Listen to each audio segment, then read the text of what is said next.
নমস্কার, আমি doctor Bodhisattva Das, consultant child specialist and neurologist. আজকে আমরা আলোচনা করব একটি বারবার জিজ্ঞেস করা প্রশ্নের, যেটা হচ্ছে শীতকাল হোক বা বর্ষাকাল বা গ্রীষ্মকাল, বাচ্চাদের স্নানের বিভিন্ন নিয়মাবলী।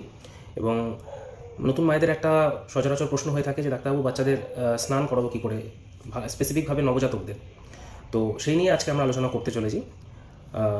জন্মের পরের বিভিন্ন সিকোয়েন্সকে, মানে সময় পিরিয়ডকে আমরা কিছু ভাগে ভাগ করব। যেমন প্রথম 24 ঘন্টা জন্মের পরে, প্রথম 2 সপ্তাহ থেকে 6 মাস, এবং 6 মাস থেকে তারপরে 1 বছর পর্যন্ত।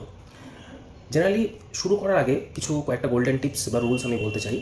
যে প্রত্যেক ক্ষেত্রে বাচ্চাকে যখনই আমি স্পঞ্জ বাথ করাবো, আমি টাব বাথ করাবো, আমি বাচ্চাকে এমনি স্নান করাচ্ছি দাঁড়িয়ে, সেই ক্ষেত্রে কিন্তু আমাদের কয়েকটা টিপস ফলো করতে হবে। সেটা হচ্ছে যে হাত যেন পরিষ্কার হয়, মানে যে কেয়ার গিভার, যে বাচ্চাকে স্নান করাচ্ছে, তার হাত যেন পরিষ্কার হয়।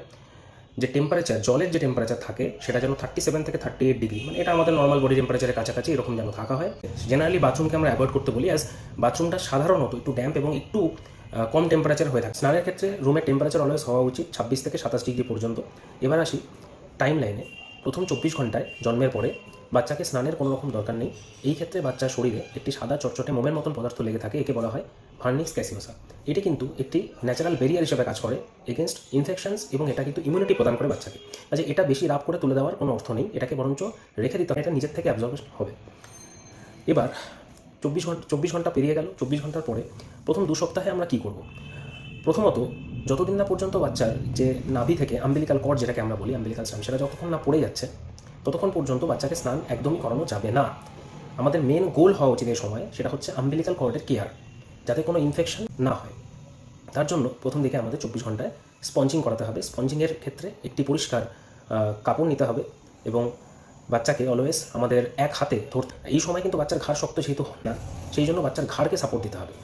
দ্বিতীয়ত হচ্ছে, স্পঞ্জিংয়ের ক্ষেত্রে অলওয়েজ মনে রাখতে হবে যে মুখটা, মানে বাচ্চার ফেস, সেটা যেন আগে ভালো করে মোছা হয়, পরিষ্কার করা হয়। তারপর আস্তে আস্তে, মানে সব থেকে পরিষ্কার দিক থেকে সব থেকে নোংরা দিক পর্যন্ত, মানে যেই জায়গা দিয়ে বাচ্চা পটি করে সেই জায়গা পর্যন্ত যেন পৌঁছানো যায়। কারণ কি, একটা সিকোয়েন্স মেনটেন করতে হবে always, from the cleanest to dirtiest.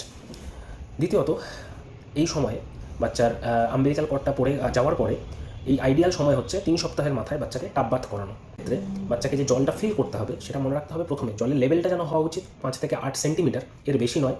দ্বিতীয়ত হচ্ছে, জলটা প্রথমে আগে হট ওয়াটার ওখানে পোর করতে হবে, তারপরে সেখানে কোল্ড ওয়াটার দিয়ে, মানে নর্মাল ওয়াটার দিয়ে মিক্সিং করতে হবে, এবং সেটা অলওয়েজ মনে রাখতে হবে টোটাল লেভেলটা যেন 8 সেন্টিমিটারের বেশি না হয়। এবং সেটাকে কুনুই দিয়ে, মা বা কেয়ার গিভার কুনুই দিয়ে প্রথমে আগে দেখবে যে, কারণ এই জায়গাটা আমাদের বেশি সেন্সিটিভ হয়ে থাকে আমাদের হাত বা রিস্টের থেকে, সেই জন্য কুনুই দিয়ে আগে ফিল করে দেখবে যে সেটা বাচ্চার জন্য, বাচ্চা ওইটুকু গরম নিতে পারবে কিনা। আমরা বলি যে না, তো মোটামুটি অ্যারাউন্ড 32 ডিগ্রি সেলসিয়াসের যেন কম না হয়, মোটামুটি অ্যারাউন্ড উষ্ণ গরম জল হলেই হবে। সেই ক্ষেত্রে বাচ্চাকে, এটা আমরা বলি টাব বাথের ক্রাইটেরিয়া। প্রথমে টাবে নিচে, একদম নিচ পোর্শনে সবার আগে আমাকে একটা টাওয়েল বিছাতে হবে। বিছিয়ে দেওয়ার পরে তারপরে জল দিয়ে পোর করতে হবে, এবং কখনো ডাইরেক্টলি কোনো জলের স্প্ল্যাশ মুখে দেওয়া যাবে না বা কোনো বডিতে দেওয়া যাবে না। মা বা কেয়ার গিভার হাতে আগে জলটা নেবে এবং সেটা দিয়ে বাচ্চার গায়ে সেটা দেবে।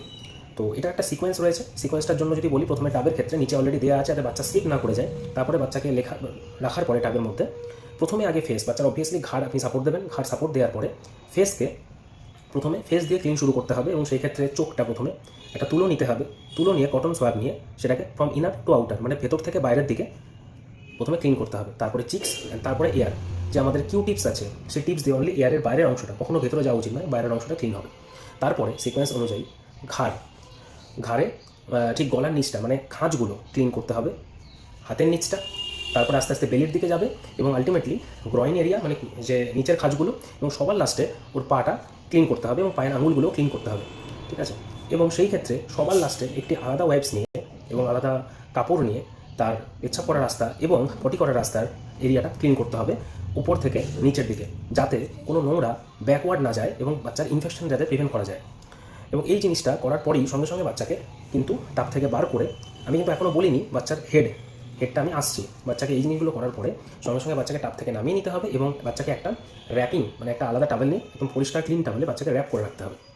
বাচ্চাকে র্যাপ করার পরে বাচ্চার মাথা অংশটা বার করে, যে মাথার এরিয়াটা অনেক সময় দেখা যেতে পারে সাদা কিছু পদার্থ জমে আছে, সেটাকে আমরা বলি ক্র্যাডল ক্যাপ, সেটা ভয়ের কোনো কারণ নেই।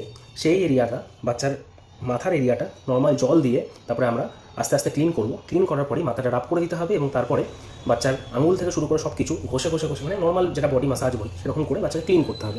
কোনো খাজে যেন জল না থাকে এবং অলরেডি বাচ্চাকে র্যাপ করে রাখতে হবে, মাথাটাও লাস্টে ক্লিন করে দিতে হবে এবং রাব করে মুছে দিতে হবে যাতে কোনো জল অবশিষ্ট না থাকে। এরপরে আমরা সাধারণত বলি কোনো ময়শ্চারাইজার বা অলওয়েজ নর্মাল আপনারা অয়েল ইউজ করতে পারেন। অয়েলের জন্য অলিভ অয়েল সব থেকে ভালো এবং তা না হলে ভার্জিন কোকোনাট অয়েল অলওয়েজ ভালো এবং অলওয়েজ সেটা বাচ্চাকে লাগিয়ে রাখা উচিত। এবং বাচ্চাকে স্নানের সময় প্রথম 24 ঘন্টার আমি বলেছি কিছুই করতে হবে না। 24 থেকে 2 সপ্তাহ পর্যন্ত আপনি ফ্রিকোয়েন্সি হচ্ছে 2 থেকে 3 বার সপ্তাহে আপনি স্পঞ্জ বাথ করতে পারেন যাতে কোনো ইনফেকশন না হয়, কারণ বাচ্চার হাইজিনটাও মেনটেন করতে হবে। 2 সপ্তাহ থেকে 6 মাস হয়ে গেল এবং এই সময়টা বাচ্চাকে টাব বাথ করতে হবে, সেটা ওই একই ফ্রিকোয়েন্সি সপ্তাহে 2 থেকে 3 বার, গরমকাল হলে, শীতকাল হলে সপ্তাহে 1 থেকে 2 বার করলেও হবে, এর থেকে বেশি নয়। আর বাকি দিনগুলো 6 মাস থেকে একদম ট্রাইপড পশ্চারে বসতে শিখবে, মানে একটু ওর ঘাড়ও শক্ত হয়ে গেছে এতক্ষণে ও বসতে শিখেছে। এই সময় বাচ্চা কিন্তু চাইবে টাব থেকে বেরিয়ে আসতে, তো একটু বড় সাইজের টাব দরকার এবং সেই ক্ষেত্রে আপনি ছোটো ছোটো কিছু খেলনা, যেটা বাচ্চার ক্ষেত্রে এই জিনিসটা একটা এনজয়ফুল প্রসেস হওয়া উচিত, কখনো যেন বাচ্চাটাকে ইরিটেট ফিল না করে সেরকম একটা জিনিস মেনটেন করতে হবে।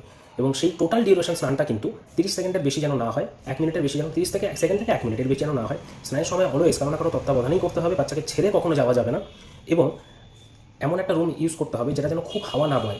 এবং আফটার স্নান মানে স্নানের প্রসেস পুরো কমপ্লিট হওয়ার পরে বাচ্চা কিন্তু যত তাড়াতাড়ি সম্ভব ড্রাই করতে হবে। এবং আরেকটা জিনিস সেটা হচ্ছে ডিউরিং যখন আমরা বাচ্চাকে স্পঞ্জ বাথ করছি সেই অংশটাই খুলে রাখতে হবে, যে অংশটা মানে ঢাকা অবস্থায় পুরো বাচ্চাই থাকবে এবং সেই অংশ এক্সপোজ করতে বলি যে অংশটা আপনি স্পঞ্জ দিয়ে ক্লিন করছেন, স্পঞ্জ বলতে যে কাপড় দিয়ে আপনি ক্লিন করছেন, বাকি কিন্তু পুরোটা র্যাপড অবস্থায় বাচ্চা থাকবে। এই ছিল টোটাল বাচ্চাদের স্নানের কয়েকটা টিপস। এবং মনে রাখবেন যে বাচ্চার কোনো রকম হার্ড সাবান ইউজ করবেন না, মাইল্ড সোপ ইউজ করবেন, সেটাও যখন বাচ্চা টাব বাথ শুরু করবে তখন থেকে। তাছাড়া বাচ্চাকে রেগুলার ময়শ্চারাইজ করবেন। এরকম কিছু টিপস আরও পেতে ফলো করুন এই পেজটি। ধন্যবাদ।